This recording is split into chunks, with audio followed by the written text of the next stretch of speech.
मास मास धरी planning packing और तापरे ट्रावेलिंग रो धारा बदलिलानी। पूर्वरु प्लान प्रोग्राम नहीं कि बड़ बड़ बैग पैक करिवार झंझट नहीं, धराबंधा तिथि तारीख मध्य नहीं।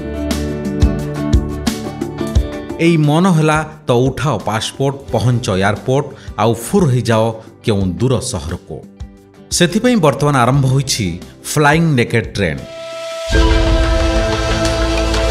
खास करी युवपीढ़ी बा जेनेरेशन जेड एहार मायारे पड़िछंती।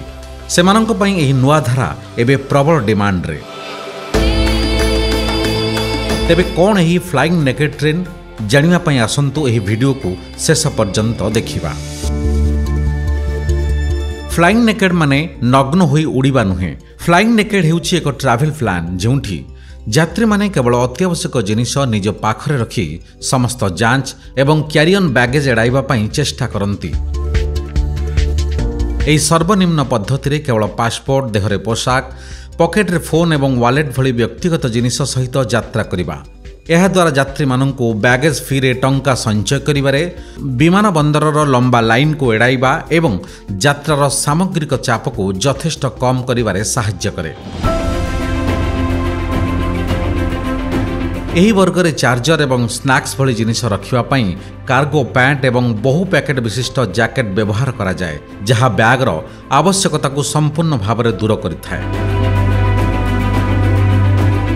एथिसह गंतव्य स्थल में पहुंचवा परे डाक बा कोरियर माध्यम जरूरी जिनिसपत्र मगाई थांती यात्री। आउ केते जण निज पसंदर सहर में पहुंचवा परे सेठारे आवश्यक मुताबक जिनिसपत्र किणाकिणी करिथांती।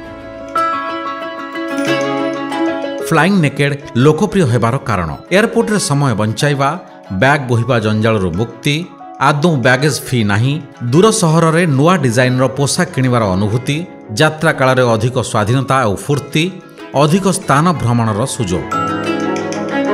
तेबे आउ डेरी काहेकि, आपण भी नियंतु फ्लाइंग नेकेड रो मजा।